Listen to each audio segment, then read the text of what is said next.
Now, may mabigat ka bang problema na hindi mo alam kung ano yung solusyon at ito ang gumugulo sa isip mo? Napakaganda ng pangako ng ating Panginoon.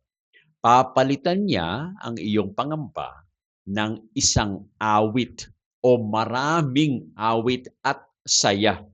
Ito po yung sinabi ng ating Panginoon sa Zephaniah 3:17, no? Ang Panginoon mong Diyos sa gitna mo ay makapangyarihan. Siya'y magliligtas. Siya'y magagalak sa iyo na may kagalakan. Siya'y mamamahinga sa kanyang pag-ibig. Siya'y magagalak sa iyo na may pag-awit. Nang napakaganda po, binabanggit po dito, no? Ito po ay ipinangako ng ating Panginoong Diyos sa kanyang mga alagad, sa kanyang, mga tagasunod, yung presensya niya mismo, ang kanyang kapangyarihan na magligtas, ang kanyang malalim na pag-ibig at ang kanyang kagalakan sa kanyang bayan, 'no? Kahit pa matapos ang, kabiguan at pagkasira ay ang ating Panginoon ay nandiyan pa rin. Nangaral po itong si Zephaniah sa panahon ng hatol at babala at, espirituwal na pagkakulang 'no, ng bayan ng ating Panginoong Diyos. Ngunit po sa gitna ng pagsaway, nagsalita po ang Diyos ng isang pinakamalambing at pinakamapagmahal na pangako sa buong Biblia. Ipinakita ng talata na ito na ang Diyos ay kasama ng kanyang bayan, ang Diyos ay panig sa kanyang bayan, ang Diyos ay nangagagalak 'no, sa kanyang bayan. Hindi po ito Diyos na basta nagtitiis lamang 'no, sa atin o kaya basta lang pinababayaan lang po tayo. Ito po ang Diyos na nalulugod 'no, sa kanya pong mga anak. Alam niyo po ang sabi sa Prophets and Kings, nalulugod ang Panginoon sa kanyang bayan at nagagalak siya sa kanila na may awitan. Kaya naman kung meron po tayong mga problema sa buhay po natin at tayo po ay parang bigat na bigat sa ating po mga problema. Umasa po tayo sa ating Panginoon sapagkat ang ating Panginoon ang siyang magbibigay ng kalakasan sa atin. Kasama tayo ng ating Panginoon at siya ang nagpapasaya sa bawat isa. Magtiwala po tayo sa Kanya. Now, tingnan po natin muli yung ating pong text sa English, no? Zephaniah 3:17. Ang sabi po dito, "The Lord thy God in the midst of thee is mighty. He will save. He will rejoice over thee with joy. He will rest in his love. He will joy over thee with singing." Ulitin po natin, Zephaniah 3:17, "The Lord thy God in the midst of thee is mighty. He will save. He will rejoice over thee with joy. He will rest with love. He will joy over thee with singing." Oh, ang ganda po ng pangako na ito. Dahil ang ating Panginoon ay naglulugod at masaya na kasama po tayo. Hindi po niya iniisip 'no, na tayo po ay pabayaan, kundi gusto niya na tayo'y magtiwala sa kanya at tayo po ay magpahinga 'no, sa kanya pong mga bisig. Now, dito po sa text meron po tayong apat na puntos na ating pong, pagbubulay-bulayan. Napakaganda po. Yung una at, gagamitin po natin yung acronym na REST 'no, since nais ang ating Panginoon na magkaroon tayo ng kapayapaan at kapahingahan sa kanya pong mga bisig. Yung apat na puntos po ay unahin natin yung letter R, R-E-S-T. Letter R, resides in the midst of His people. O ang ating Panginoon, siya po ay nakatira, 'no? Siya po ay nariyan sa gitna po ng kanyang bayan.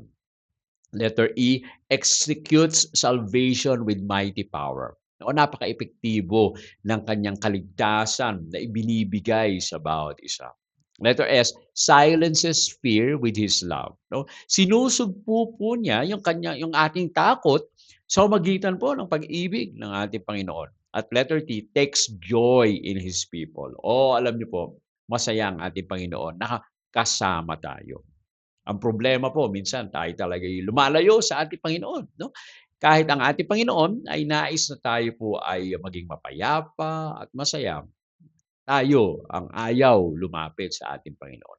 So isa-isahin po natin itong apat na puntos na binabanggit po dito sa teksto natin from Zephaniah. Okay? Unahin po natin yung first point. R, resides in the midst of His people. Ang sabi po doon sa text, the Lord thy God in the midst of thee. No? Ang Panginoon mong Diyos ay nasa gitna mo.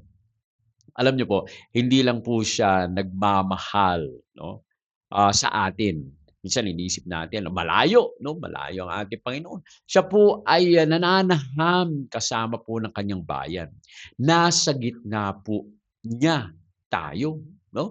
Kaya eto ang mga puntos do'n, siya ay malapit, okey? Siya po ay sangkot sa lahat ng ating pong mga ginagawa.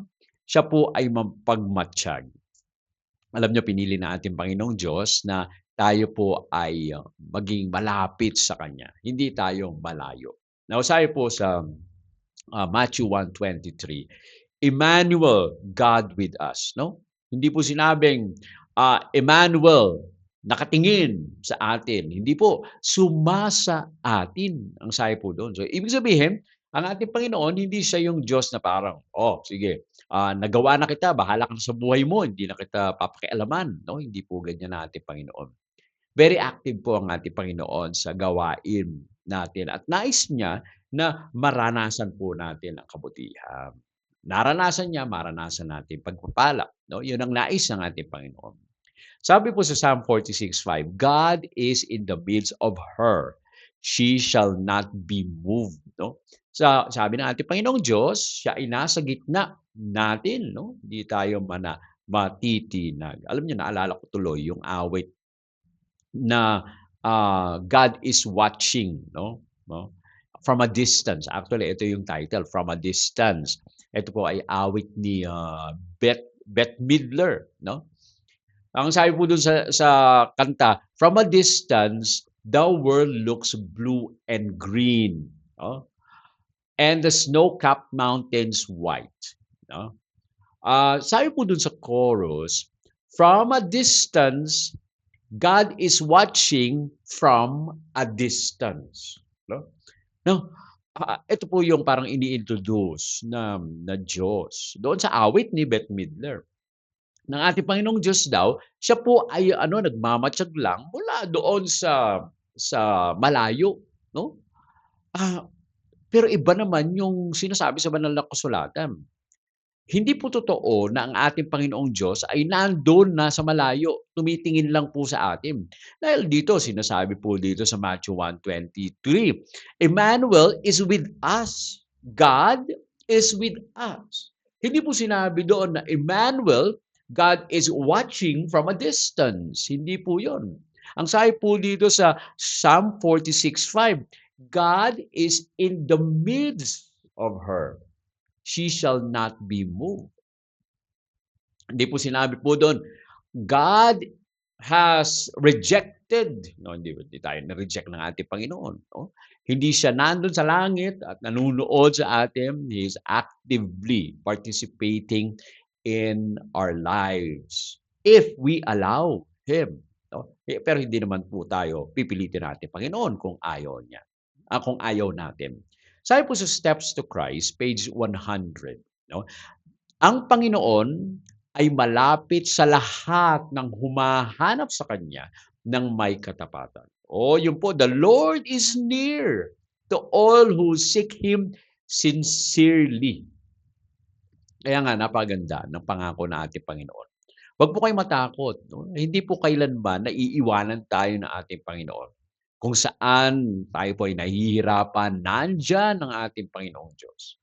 Kung naiisip niyo na kayo ay, inuusig o nararamdaman ninyo na kayo ay, nape-pressure sa mga tao sa paligid po natin, tayo po ay magtiwala sa ating Panginoong Diyos. Alam niyo, sa Panginoon Diyos merong kapayapaan. Maaaring yung mga kaibigan po natin magtatanong sa inyo, "Uy, ang laki-laki ng problema mo pero nakangiti ka pa rin at merong kapayapaan." Alam niyo po, nandiyan talaga yung problema. Pero kung tayo ay nasa ating Panginoon, anuman kabigat yung problema, hindi sa iiwanan natin o tatalikuran natin, kundi ang ating Panginoon ang siyang nagbibigay po sa atin ng kalakasan. Ang ating Panginoon ang nagbibigay sa atin ng kapayapaan, 'no? Kaya kung ano man ang kinakaharap nating mga problema, tayo po ay magtiwala sa ating Panginoong Diyos dahil siya ang gagawa ng paraan if we only trust in Him. Yung pangalawang puntos po, letter E, doon sa ating pong acronym na REST. No, sabi po dito, E, execute salvation with mighty power. No, epektibo ang kaligtasan ng ating Panginoon. At meron po siyang kapangyarihan. Alam niyo po, doon sinabi sa text, is mighty. He will save. No? Ang ating Panginoong Diyos, siya po ay makapangyarihan. Siya po ang magliligtas. Alam niyo may mga pagkakataon 'no, sa buhay po natin, iniisip natin na hindi natin kaya. Talaga pong hindi natin kaya. Pero sa magitan ng kapangyarihan ng ating Panginoon, kakayanin po natin. Ang Diyos po ay hindi lamang po siya mapagmahal, siya po ay makapangyarihan, okey? Kaya kung sino man 'no, ang tumutulig sa inyo, sino man ang siyang nag-uusig sa inyo, o magtiwala tayo sa ating Panginoong Diyos. Siya ang gagawa ng paraan. Alam niyo, ang ating Panginoon, siya ang kumikilos sa mga puso ng mga tao sa paligid po natin, 'no? Kaya nga, magtiwala tayo sa ating Panginoong Diyos. Maaaring meron tayong magagawa, 'no, sa sarili nating kakayahan, pero mas mas ano pa rin, epektibo pa rin ang plano ng ating Panginoong Diyos. Mas epektibo pa rin ang paraan ng ating Panginoong Diyos. Dahil yung kanyang kapangyarihan, hindi po ito ginagamit 'no, upang, masira ang kanyang bayan, kundi upang iligtas ang kanyang bayan. Kaya dapat tayong magtiwala. Ang kaligtasan ay gawain po ito ng Diyos simulat sa pool 'no, nung nagkasala si Adan at si Eva, ang inisip ng ating Panginoon ay iligtas sila, ang sansinukob, to the point that He has given His only begotten Son that we might be saved. Ganyan po tayo kamahal ng Diyos. Ang ating Panginoong Diyos ay lubos na umiibig and always caring for us. Ang sabi po sa Isaiah 63:1, mighty to save. No? God is mighty to save. Ang Diyos ay makapangyarihang magligtas. Kung ang ating Panginoong Diyos siya po ang gumawa ng mundong ito, yung problema mo, maliit lang po yan. No? Ang ating Panginoong Diyos, kayang-kayang solusyonan. Magtiwala po tayo sa Kanya. Ng lubos. No? At tayo po ay makakaranas ng kamay ng ating Panginoon na siyang umaakay sa atin.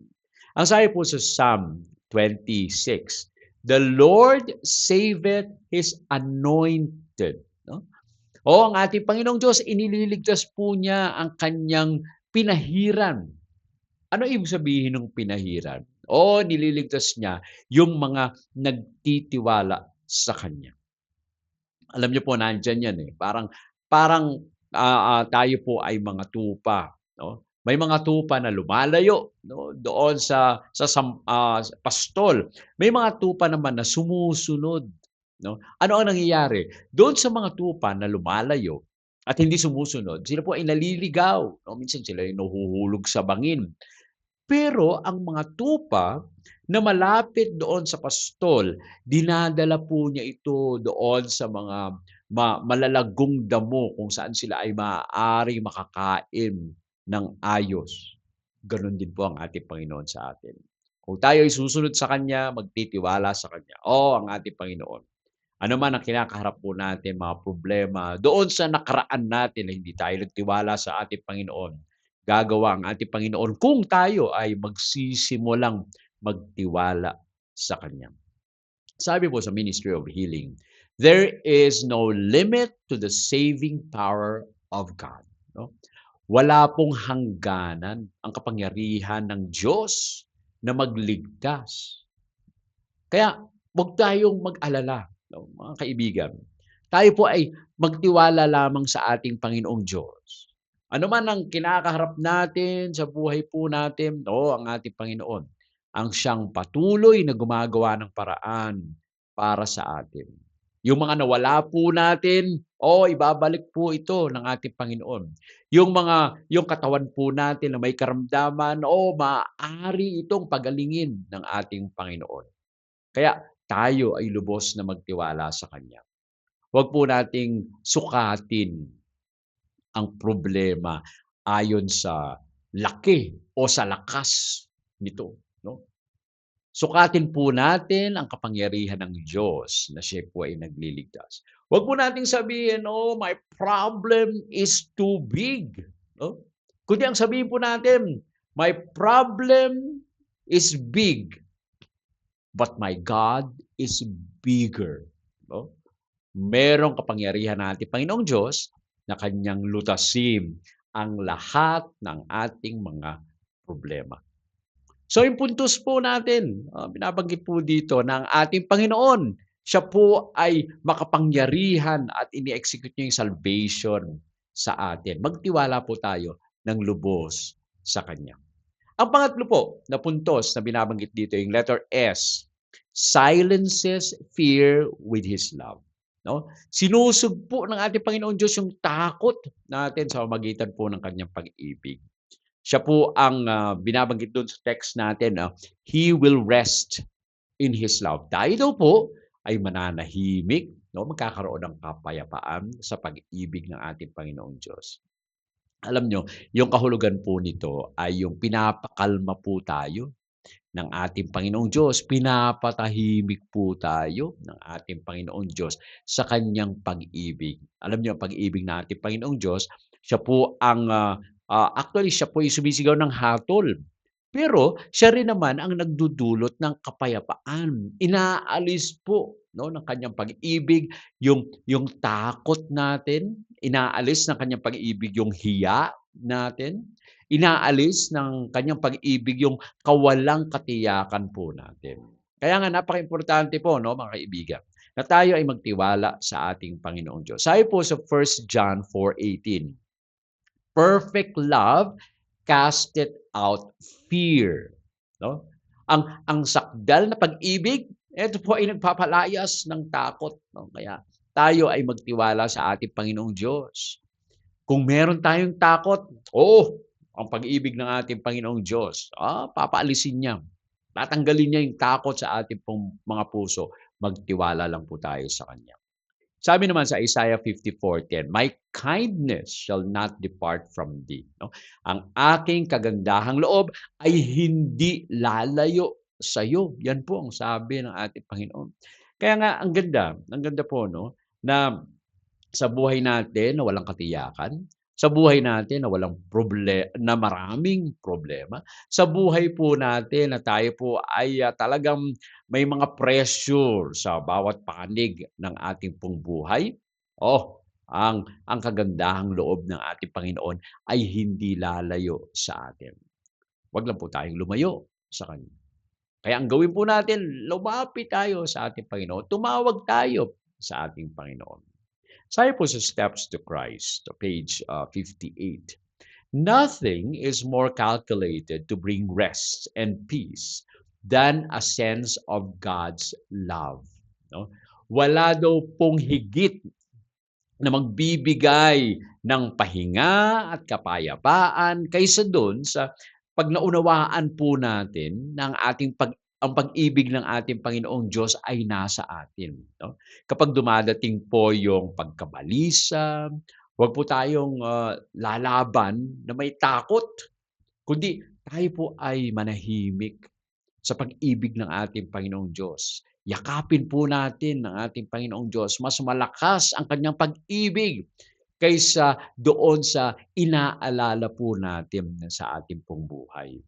Alam niyo po, sa pamilya, ang ating pong mga anak, 'no, sila po ay kapag may tiwala sa atin, kahit namomroblema po sila, kapag nandiyan tayo, hindi na sila mag-aalala. Kahit pa sa paligid ay merong bagyo, may unos, kapagka sila po ay katabi ng kanilang pong mga magulang, Hindi ho sila mag-aalala. Ano pa yung ginagawa ng mga anak po natin? Kapag kumikidlat, 'no, kumukulog, 'pag mag-isa sila sa kwarto, tumatakbo sila doon sa kanyang nanay or tatay, yumayakap. At kapag nandun na sila, nakayakap na sila, ano bang nangyayari? Nakakatulog po sila ng mahimbing. Sapagkat alam nila nandun sila sa presence ng kanila pong mga magulang. Ganyan din po sana tayo. Na kapag dumating ang mga unos, gidlat, kulog sa ating pong buhay, lumapit tayo sa ating Panginoon at alam ko po, makakatulog tayo ng mahimbing, magkakaroon tayo ng kapayapaan sa ating pong mga puso. At ang pang-apat doon sa ating pong acronym na REST ay letter T, takes joy in His people. Ano yun po? Binabanggit po dun sa text, He will rejoice over thee with joy, with singing. No? Ang ating Panginoon, siya po ay natutuwa at nagagalak na tayo ay kasama sa ating pong sa ating pong buhay. Alam niyo po, isa po ito sa pinaka nakakagulat, no, na katotohanan na nakasulat, yung nagagalak ang Diyos sa iyo. Hmm. Hindi po ito dahil sa nagawa po natin. Hindi dahil sa ito ay, ito ay ano natin, parang kailangan siyang magalak sa atin, hindi po 'yun, 'no. Hindi po lamang siya nagpapatawad sa atin. Ipinagdiriwang din po niya yung pagbabalik natin, yung panunumbalik natin sa kanya. Oo, umaawit ang langit kapag tayo po ay tumatawag sa ating pong Diyos. At ang ating Panginoon ay nagagalak din naman dahil tayo po ay napariwara, 'no? Parang magulang po 'yan, naalala niyo po siguro yung prodigal son. Nalungkot yung tatay actually, nung siya po ay, iniwanan nung kanyang anak. Yung anak niya nag-ano nag-ano, nag-decide na sabi, "Tay, kukunin ko na yung aking mana." 'No? Actually bawal po yun 'no, hindi naman dapat ibibigay dahil buhay pa yung tatay. So yung anak, kinuha niya yung kanyang mana at pumunta siya sa malayong-malayong lugar. Alam niyo po, nalungkot 'no, malungkot yung tatay na yung kanyang anak ay umalis. Pero nung bumalik yung kanyang anak, oh, talagang natuwa ang pamilya at sila po ay nagsaya. Yung tatay sinabi niya, "Kunin niyo ang pinakamagandang, balabal 'no, at magkaroon tayo ng piging dahil ang aking anak siya ay namatay, ngayon siya ay nabuhay muli." Oh, ganyan din ang ating Panginoon. Masaya ang ating Panginoon kapag tayo ay bumabalik sa Kanya. Nausahay po sa Luke 15:7, "Joy shall be in heaven over one sinner that repented." No? May kagalakan sa langit sa isang makasalanang nagsisisi. Kaya kung tayo po, no, kung tayo ay magsisisi lamang at lalapit sa ating Panginoon, hindi dahil tayo ay magaling, kaya magiging magagalak ang ating Panginoon. Magagalang ating Panginoon dahil tayo ay umasa sa Kanya ng lubos at tayo bumalik sa Kanya. Isaiah 62:5, sabi po dito, "As the bridegroom rejoiceth over the bride." Alam niyo po, minsan naiiyak pa 'no, yung mga kinakasal na mga lalaki. Habang yung kanilang magiging asawa ay, walking down the aisle 'no, sila po ay masaya. Gano'n din ang ating Panginoon. Siya po ay masaya kapag tayo ay bumabalik sa Kanya. Sabi po sa Christ Object Lesson, page 196, "Heaven rejoices when one soul is saved." No? Kahit lang daw po isang kaluluwa, isang tao ang lumapit sa ating Panginoon at maligtas, ang langit, sila po ay nagagalak. Itigil po natin yung pagtingin natin sa sarili bilang pabigat sa ating Panginoong Diyos. Minsan ganyan iniisip natin, "Naku, ayoko na, mabibigatan ang ating Panginoong Diyos." Tayo po ay kagalakan ng ating Panginoon kapag tayo ay lumapit sa Kanya. Kaya huwag tayong mag-atubili. Ang ating Panginoon ang siyang nag-aanyaya sa atin. Tayo po ay lumapit at ilagak natin ang sarili natin sa Kanya. Now, dito po sa Zephaniah 3:17, ito po ay hindi naglalarawan do'n sa gagawin natin para sa Diyos, kundi ito po yung ginawa ng Diyos para sa atin. Tinitiyak sa atin ni Zephaniah, dito po sa Zephaniah 3:17, na kasama natin ang Diyos. Makapangyarihan siya na siya po ay magligtas, 'no. Pinapakalma tayo ng ating Panginoong Diyos sa pamamagitan ng kanyang pag-ibig at siya po ay nagagalak sa atin. Ulitin po natin yung ating pong acronym REST, R-E-S-T. R resides in the midst of His people, 'no, siya po ay nandiyan kasama po natin. Letter E, execute salvation with mighty power, 'no. Siya po ay epektibo yung kaligtasan niya at makapangyarihan sa maraming kaparaanan. Letter S, silences fear in His love. Sinusugpo ng ating Panginoon yung takot, 'no, sa pamamagitan po ng kanyang pag-ibig at takes joy in His people. Natutuwa ang ating Panginoon at nagagalak sa kanyang bayan. Alam niyo po, isang bata ang mahimbing na nakatulog sa gitna ng bagyo, 'no. Hindi dahil sa tumigil yung bagyo, kundi dahil siya po ay nasa bisig ng kanyang ama. Ganyan ang ating Panginoong Diyos. Ganyan rin tayo kapag tayo po ay tumalikod sa ating pong mga kasalanan at lumapit at tumakbo patungo sa ating Panginoon. Maaring maingay ang buhay po natin. Hindi natin ito mapapansin dahil papalitan ng ating Panginoon ang ingay natin ng kapayapaan. Papalitan ang ating pong takot ng kagalakan at tayo ay aawit sapagkat tayo ay nasa ating Panginoon. Tanggapin po natin ang ating Panginoon at magkakaroon ng katahimikan sa ating pong mga puso. Tayo po ay manalangin. Ama naming banal, Diyos na nasa mga langit. Kayo po ay nagpapasalamat na kayo ang siyang nakakasama po namin sa aming pong buhay. Maraming salamat sa inyong pangako sa bawat isa na kayo ang makakasama po namin at magiging magagalak ang aming pong puso sapagkat kayo ang siyang nandyan, nagbibigay ng kapayapaan sa amin, nagbibigay ng pag-aaruga sa amin at nagbibigay ng aming pong mga pangangailangan. Panginoon, inilalagak po muli namin ang aming pong buhay sa inyo. Tanggapin nawa po kami dahil kayo ay nagmamahal sa amin. Marami po salamat, Panginoon, sa patuloy na pagdinig sa aming dalangin. Ito po ang aming hiling sa pangalan ng aming Panginoong Hesus. Amen. Amen.